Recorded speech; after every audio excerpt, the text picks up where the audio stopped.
बिस्मिल्लाहिर्रहमानिर्रहीम। हज़रत आज मुख्तसर बुखारी शरीफ की हदीस नंबर 3 किताबुल वही में से हम मुताला करेंगे। पिछली हदीस में हमने नबी अकरम सल्लल्लाहु अलैहि वसल्लम से के ऊपर जो वही होती थी उसके दो तरीके मुताला किए थे। तो आज की जो हदीस है जो हज़रत आयशा रज़ी अल्लाह तआला अन्हा से मरवी है,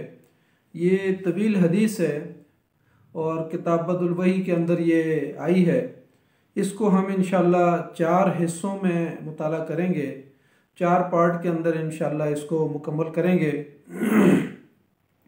अन आयशा उम्मुल मुमिनीन रज़ियल्लाहु अन्हा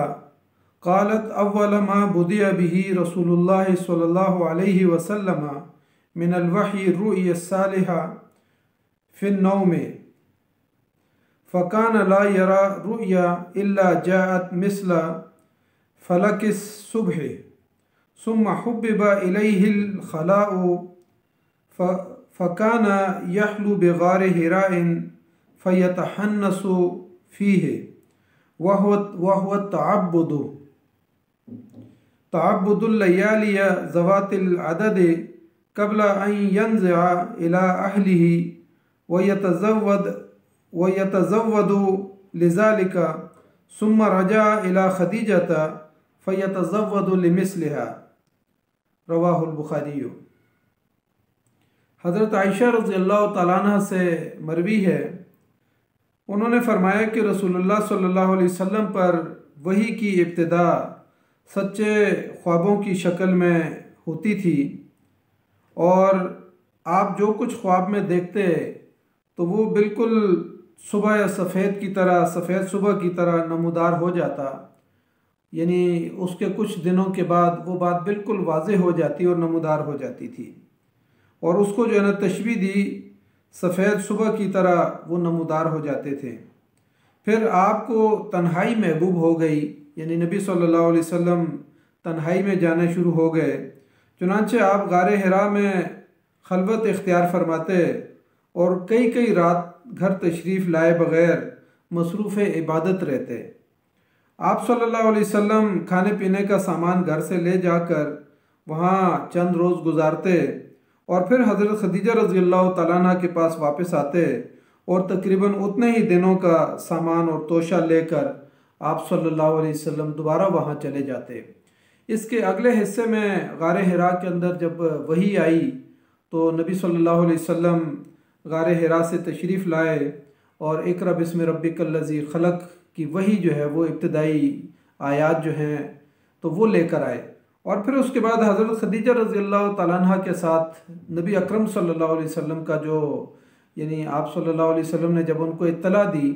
और फिर उसके बाद तीसरे हिस्से के अंदर उन्होंने आप सल्लल्लाहु अलैहि वसल्लम की ज़िंदगी के ऊपर तबसरा किया और चौथे हिस्से के अंदर वो नबी सल्लल्लाहु अलैहि वसल्लम को वर्का बिन नौफल के पास लेकर गईं और उन्होंने फिर नबी सल्लल्लाहु अलैहि वसल्लम की नबूवत और आने वाले हालात के ऊपर जो तबसरा किया। तो इस तरीके से हम इन अहादीस को 4 हिस्सों की इस हदीस को 4 पार्ट के अंदर मुकम्मल करेंगे। तो आज के पहले हिस्से की जो तफसील है जिसका हमने मतन पढ़ा और उसका तर्जुमा भी आपके सामने आ गया। इस हदीस में पहली बात तो ये ज़ाहिर वाज़ेह हो गई कि नबी अकरम सल्लल्लाहु अलैहि वसल्लम की नबूवत का आगाज़ वो रु'या सालिहा से हुआ। तो उसकी तफसील और तशरीह के अंदर मुहद्दिसीन ने जो तफसीलात लिखी हैं कि इस हदीस के अंदर तो रु'या सालिहा आया, लेकिन बाज़ अहादीस के अंदर रु'या सादिका भी है, यानी दूसरा लफ्ज़ जो है ना वो रु'या सादिका है और इसका मतलब यह है कि वो ख्वाब बिल्कुल वाज़ेह हो जाती थी। तीसरे नंबर पर जो कहा जाता है कि रु'या अल वाज़ेहा, यानी 3 अल्फाज इसके अंदर जो है ना मुहद्दिसीन ने इख्तियार किए हैं। 2 तो रु'या सालिहा और सादिका हदीस के अंदर आता है और वाज़ेहा का मतलब यह है कि यानी बिल्कुल वाज़ेह जो है ना अगले दिन या 2 दिन के बाद वो वाक़या हो जाता था। इस तरह यानी अम्बिया के नबी अकरम सल्लल्लाहु अलैहि वसल्लम के ख्वाब के बारे में फ़रमाया कि रु'या सालिहा, रु'या सादिका, रु'या वाज़ेहा, यानी ये वाज़ेह अल्फाज के अंदर जो है ना वो जो कुछ भी नबी सल्लल्लाहु अलैहि वसल्लम देखते थे वो वाज़ेह हो जाता था। फिर ये नबूवत का नबी सल्लल्लाहु अलैहि वसल्लम के ये ख्वाबों का जो दौर है, ये जो ना तकरीबन 6 माह तक इस तरीके से जारी रहा। यानी नबूवत का आगाज़ होने से और पहली वही आने से 6 महीने पहले नबी अकरम सल्लल्लाहु अलैहि वसल्लम के ऊपर ये कैफियत जो है वो तारी हो गई थी। तो हज़रत आयशा रज़ी अल्लाह ताला अन्हा फरमाती हैं कि वो फिर बिल्कुल जो है ना जो ख्वाब आप देखते थे वो इतने वाज़े और इतने यानी हकीकत पर होते थे कि वो सादिका और सालिहा उनको कहा। लेकिन नबी अकरम सल्लल्लाहु अलैहि वसल्लम ने बाज़ ख्वाब ऐसे भी देखे कि मतलब है कि वो सादिका तो थे, लेकिन उसको जो है ना हम ये कह सकते हैं कि उनके अंदर एक यानी मुश्किल जो है ना नबी सल्लल्लाहु अलैहि वसल्लम के सामने रखी गई। मिसाल के तौर पर यानी ग़ज़वा ओहद के मौके पे नबी अकरम सल्लल्लाहु अलैहि वसल्लम ने देखा ख्वाब के अंदर कि आपने तलवार को हरकत दी और तलवार टूट गई। इसी तरीके से नबी सल्लल्लाहु अलैहि वसल्लम ने देखा कि गाय जो है ना वो ज़िबा की जा रही हैं। तो इसकी ताबीर ये थी कि यानी उस ग़ज़वा के अंदर ज़ाहिर है नबी सल्लल्लाहु अलैहि वसल्लम को तो मालूम था, लेकिन यह है कि ग़ज़वा के अंदर फिर बहुत बड़ी तादाद में सहाबा इकराम शहीद हुए। तो वो तलवार टूटना जो है ना यानी वो रुया सालिहा यानी सादिका तो था कि बिल्कुल वाज़ेह हो गई बात, लेकिन सालिहा हम उसको नहीं कह सकते। तो इस तरीके से जो है ना यानी ये ज़रूरी नहीं है कि वो रुया तो सच्चे तो साबित हो जाते थे, लेकिन यह कि इसके अंदर जो है ना सहाबा इकराम की शहादत का अक्स भी जो है ना नबी सल्लल्लाहु अलैहि वसल्लम को तलवार टूटने में या गाय को ज़िबा करने की सूरत में दिखाया गया। अब ये कैफियत नबी अकरम सल्लल्लाहु अलैहि वसल्लम के ऊपर ये ख्वाबों वाली जो है ये यानी 6 महीने तक शुरू में नबूवत से पहले जारी रही और नबूवत का अरसा जो है वो 23 साल के ऊपर है। तो इस तरीके से अगर इसको देखा जाए तो यानी कहा यह जाता है कि ये 46वां हिस्सा बनता है नबूवत का। यानी रुया सालिहा को जो है ना अहादीस के अंदर आता है कि जो ख्वाब हैं ये 46वां हिस्सा है नबूवत का। तो नबी अकरम सल्लल्लाहु अलैहि वसल्लम जो है ना इब्तिदा में ख्वाब देखते रहे और फिर हकीकत में जो है ना वही आप सल्लल्लाहु अलैहि वसल्लम के ऊपर नाजिल होने शुरू हो गई। हज़रत आयशा रज़ी अल्लाह ताला अन्हा इस हदीस के अंदर ये दूसरे नंबर पर जो बात फरमाती हैं वो ये कहती हैं कि फिर नबी सल्लल्लाहु अलैहि वसल्लम के ऊपर जो है ना यानी खलवत जो है ना वो महबूब हो गई थी और नबी सल्लल्लाहु अलैहि वसल्लम ने खलवत नशीनी जो है ना वो इख्तियार कर ली थी। तो घर से जो है ना गारे हिरा में चले जाते और तोशा साथ ले जाते और उसमें सत्तू और पानी वगैरह और ये सारी चीज़ें ले जाते, और जब तोशा ख़त्म हो जाता तो फिर आप सल्लल्लाहु अलैहि वसल्लम वापस आ जाते, या घर की तरफ वापस आने की जो है ना इश्तियाक बढ़ जाता तो फिर जो है ना नबी सल्लल्लाहु अलैहि वसल्लम घर आ जाते। अब ये जो खलवत नशीनी है इसकी बुनियादी यानी फ़वाइद क्या थे और उसकी यानी क्या वजूहात थी, तो इसके ऊपर भी मुहद्दिसीन ने लिखा है कि इंसान जब गौर व फिक्र और तदब्बर करना चाहता है तो वह खलवत नशीनी इख्तियार करता है। तो नबी सल्लल्लाहु अलैहि वसल्लम ने भी ये खलवत नशीनी जो है ना इस वजह से इख्तियार की कि आप सल्लल्लाहु अलैहि वसल्लम अपनी तबीयत के अंदर सुकून और आराम और सुकून चाहते थे और इसके साथ साथ जो है ना गौर व फिक्र और तदब्बर करना चाहते थे। इसी तरीके से दुनिया के जो मसाइब और अलाइक हैं उनसे जो है ना या तकालीफ हैं, चीज़ें हैं, उमूर हैं, दुनियावी उमूर, उन मसरूफियात से भी नबी सल्लल्लाहु अलैहि वसल्लम अपने आप को मुनक़ते करना चाह रहे थे और ताकि वो वहाँ पे जाके तदब्बर कर सकें, गौर व फिक्र कर सकें। और यही एक बुनियादी तरीका था नबी सल्लल्लाहु अलैहि वसल्लम की ज़िक्र व अस्कार का भी, और तदब्बर यानी गौर व फिक्र करते थे कायनात के ऊपर कि इस कायनात में जो कुछ हो रहा है और दुनिया पे जो कुछ हो रहा है तो इसके मुतबादिल क्या है, कैसे जो है ना लोगों की इस्लाह की जाए। फिर इसी तरीके से खुशू व खुजू का एक फ़ायदा ये भी होता है कि उसके ज़रिए से कल्ब को जो है ना खुशू और यानी खलवत नशीनी का एक फ़ायदा ये भी होता है कि उसके ज़रिए से कल्ब के अंदर जो है ना सकीनत और खुशू और खुजू और तजर्रो जो है ना ये पैदा होता है। तो ये वो सारी चीज़ें थीं जिनको हासिल करने के लिए नबी अकरम सल्लल्लाहु अलैहि वसल्लम अपनी खलवत नशीनी उन्होंने इख्तियार की और सत्तू साथ ले जाते थे और उसके बाद जो है नबी सल्लल्लाहु अलैहि वसल्लम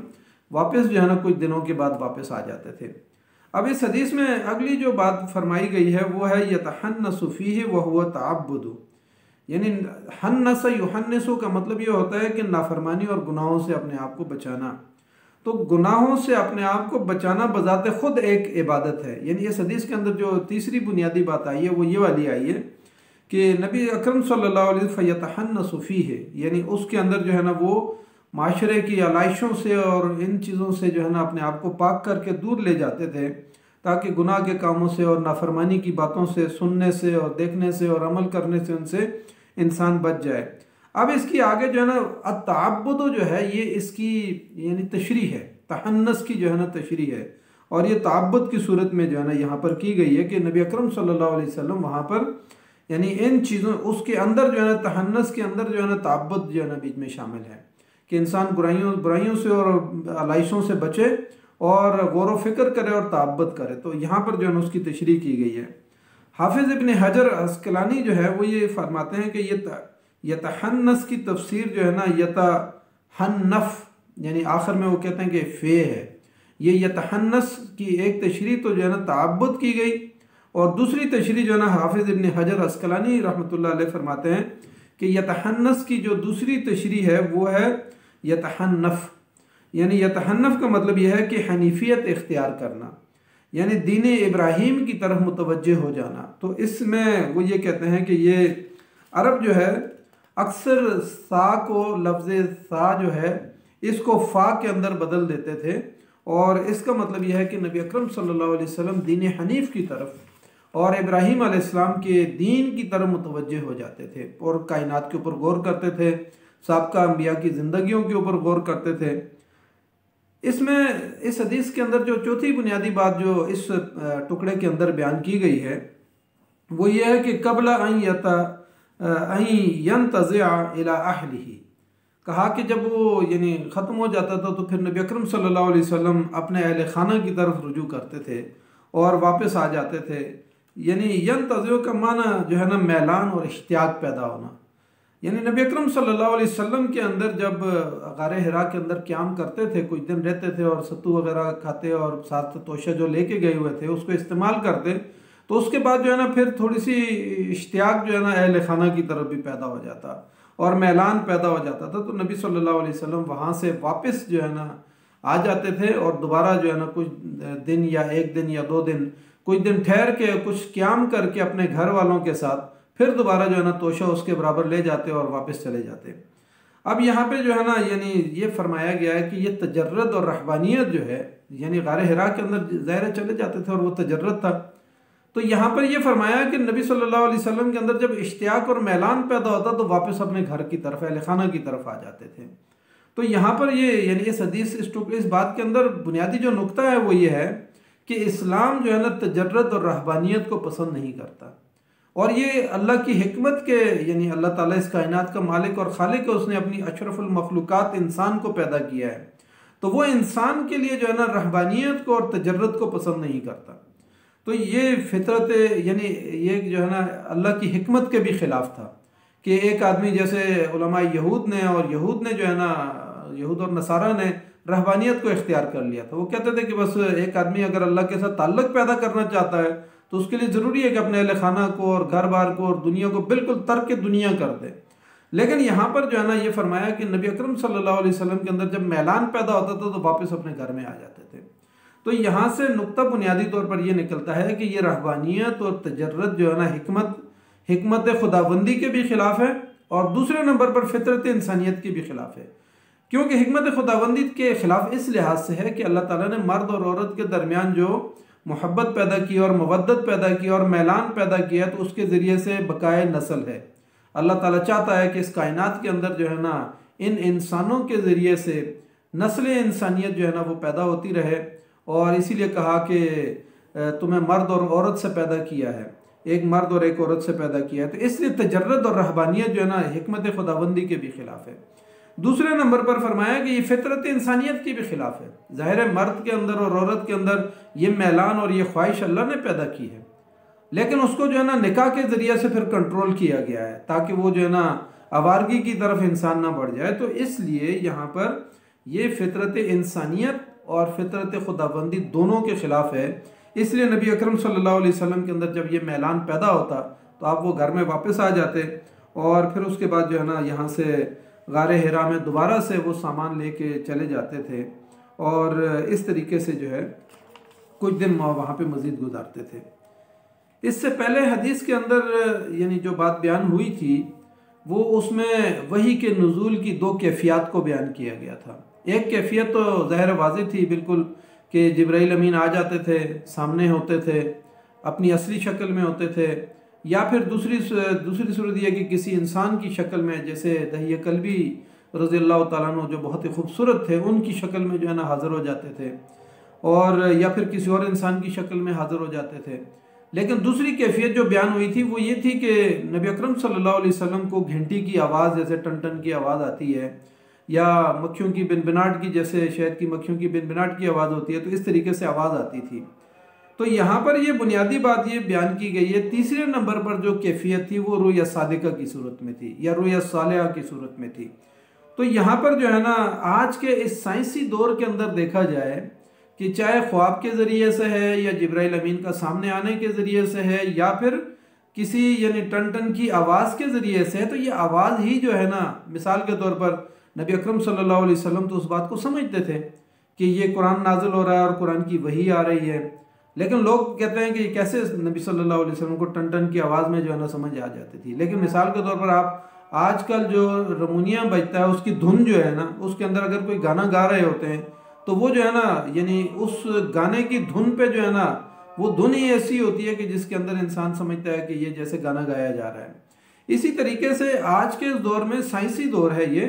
साइंसी दौर में कंप्यूटर है, कंप्यूटर के अंदर जो है ना आप कोई चीज़ भी डाउनलोड करें तो वो जो है ना, या फिर नेट के ज़रिए से किसी एक चीज़ को दुनिया के किसी दूसरे कोने में आप भेजना चाहें तो अगले ही लम्हे जो है ना वो दूसरी जगह पे जाके डाउनलोड हो जाती है। तो नबी अकरम सल्लल्लाहु अलैहि वसल्लम बड़ी बड़ी कुरान मजीद की सूरतों को जब जिब्राइल अमीन जो है ना नबी अकरम सल्लल्लाहु अलैहि वसल्लम को सुनाते तो आप सल्लल्लाहु अलैहि वसल्लम को वो बिल्कुल अज़बर हो जाती थी और याद हो जाती थी। और इसी तरीके से जो है ना, जहाँ घंटी की आवाज़ होती थी तो वो भी नबी अकरम सल्लल्लाहु अलैहि वसल्लम कुरान की उन आयात को समझ लेते थे। तो इस तरीके से जो है ना, यानी चाहे वो आयात लंबी हों या छोटी हों, तो वो नबी अकरम सल्लल्लाहु अलैहि वसल्लम इसको समझ लेते थे। इंशाअल्लाह हम इस हदीस का जो बकिया हिस्सा है उसको दूसरे पार्ट के अंदर और तीसरे पार्ट और चौथे पार्ट के अंदर मुकम्मल करेंगे, जिनके अंदर बहुत अहम चीज़ें जो है ना वहाँ पर बयान हुई हैं। मसलन दूसरी वही जो है ना, दूसरे पार्ट के अंदर वही का नुज़ूल है। तीसरे हिस्से के अंदर जो है वो फिर हज़रत खदीजा रज़ी अल्लाह तआला अन्हा का नबी सल्लल्लाहु अलैहि वसल्लम की ज़िंदगी के ऊपर तबसरा है। और चौथी जो है ना पार्ट के अंदर, हिस्से के अंदर, हम वर्का बिन नौफिल ने जो तबसरा किया था नबी सल्लल्लाहु अलैहि वसल्लम की नबूवत पे और आने वाले दौर के ऊपर, उसके ऊपर इंशाअल्लाह हम बात करेंगे। तो अल्लाह ताला से दुआ करते हैं कि अल्लाह ताला मुझे और आपको इन बातों के ऊपर अमल करने की तौफीक अता फरमाए। जज़ाकल्लाहु खैर। अस्सलामु अलैकुम व रहमतुल्लाहि व बरकातुहू।